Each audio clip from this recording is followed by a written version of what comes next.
नमस्कार मित्रों, आज हम बात करेंगे आपसे दो विशेष ग्रहों के ऊपर जिनको हम कहते हैं राहु और केतु।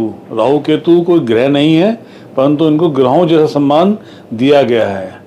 इनको राक्षसी प्रवृत्ति का ग्रह माना गया है, क्योंकि पौराणिक कथाओं के अनुसार राक्षसों ने ही राहु केतु के रूप में जन्म लिया था। एक राहु है और एक केतु है। जिसका सिर है वो राहु है, जो धड़ है वो केतु है। ये लाइफ में बहुत बड़ा रोल प्ले करते हैं।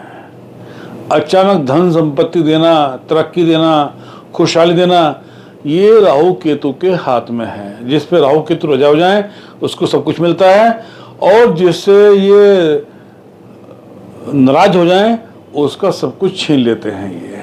चलिए मित्रों, अब हम आपको बताते हैं राहु केतु की स्थिति क्या है।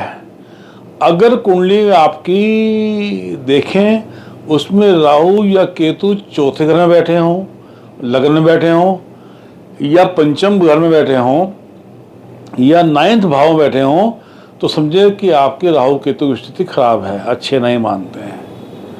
क्योंकि इन शुभ ग्रहों, शुभ स्थानों पर इन राहु केतु जैसे ग्रहों का बैठना अशुभ मानते हैं।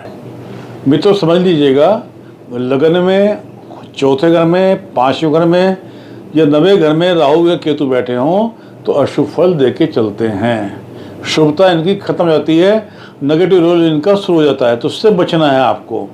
अगर इन घर में बैठे हों तो माता पिता के सुख में कमी करते हैं, शादी विवाह में बाधा डालते हैं, सुख संपत्ति प्रॉपर्टी बनाने में तकलीफ देते हैं, बच्चों को तकलीफ देके चलते हैं।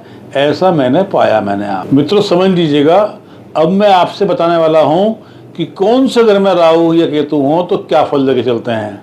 लगन में राहु या केतु हो तो हेल्थ खराब करते हैं, मन को खराब करते हैं, और पति पत्नी के संबंधों को खराब करते हैं। कई बार शादी विवाह में भी विलंब पैदा कर देते हैं अगर लगन में राहु या केतु बैठा हुआ हो।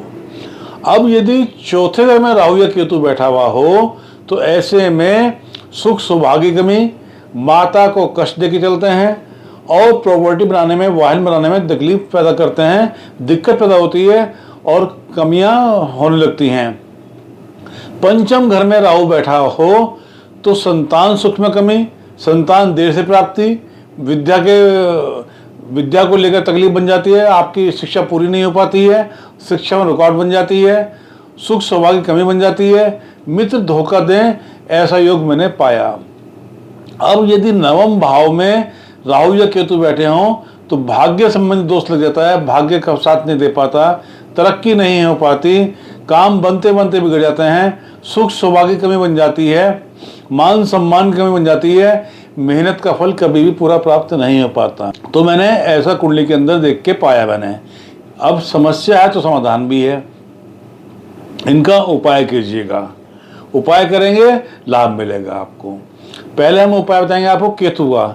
केतु के उपाय के लिए, केतु को रजा रखने के लिए, केतु को खुश रखने के लिए, भाई केतु आपको अच्छा फल दे, सुख सौभाग्य आपको दे, मान सम्मान दे, तरक्की दे, संतान का सुख दे, परिवार का सुख दे, वाहन का सुख दे, माता का सुख दे। ऐसे में केतु को रजा रखना बहुत जरूरी है। केतु को रजा हम दो तरह से रख सकते हैं। एक तो 2 रंग का कंबल ले लीजिएगा। 2 रंग का कंबल, सफेद और काला कंबल हो तो ज़्यादा अच्छा है। और ये कंबल किसी गरीब ब्राह्मण को आप दान कर दें। और दिन कौन सा रहेगा? बुधवार का दिन रहेगा आपको।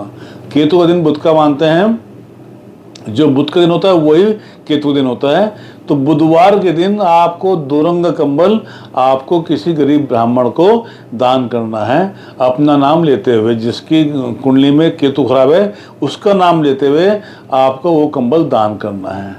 नंबर 2, कुत्ते को दूध ब्रेड डालकर, दूध ब्रेड दोनों चीज डालकर, बुध ये भी काम बुध को करना है आपको।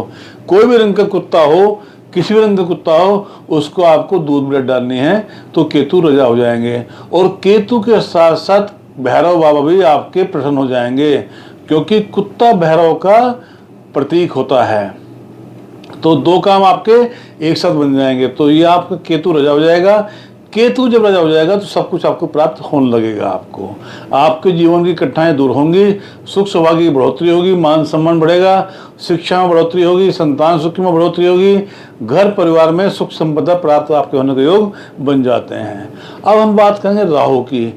अगर आपकी कुंडली में राहु खराब बैठा हुआ हो तो राहु के लिए सबसे अच्छा उपाय, एक ही उपाय मैं मानता हूँ जो मैंने एक्सपीरियंस में किया, मैंने और हजारों लोगों को मैंने उसको कराया, जो सबको ही अच्छे फायदे मिले। क्या उपाय है वो आप समझ लीजिएगा।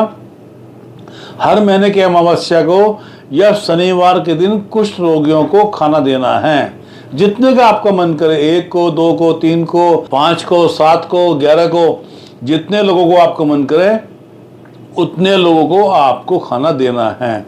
खाने में तेल की सब्जी जरूर होनी चाहिए, सरसों के तेल की सब्जी जरूर हो, इस बात का आपको ध्यान कीजिएगा। पूड़ी दे सकते हैं, दाल चावल दे सकते हैं, और दाल भी सरसों के तेल में छुकी हुई होनी चाहिए। आलू की सब्जी दे सकते हैं, एक लड्डू जरूर दें उनको आप। और उनकी दवाइयाँ का इंतजाम कराइएगा, उनको जो बीमारी है कुष्ठ रोग की उसकी दवाई उनको आप दिलाइएगा। इतना करने से राहु प्रसन्न होंगे, आपको सब कुछ मिलेगा। जो अचानक नेगेटिव हो रहा था वो अचानक से पॉजिटिव होना शुरू आपका हो जाएगा, काम बनने शुरू हो जाएंगे, तरक्की होनी शुरू हो जाएगी, सुख सौभाग्य मिलना शुरू हो जाएगा, घर में मांगलिक कार्य होने शुरू आपके हो जाएंगे। तो आज आपको मैंने बताया कि राहु केतु रजा कैसे करें, ये आपने अच्छी तरह समझ लिया होगा। इसका आप उपयोग कीजिएगा और लाइफ में फ़ायदा उठाइएगा। बाबा कृपा करें।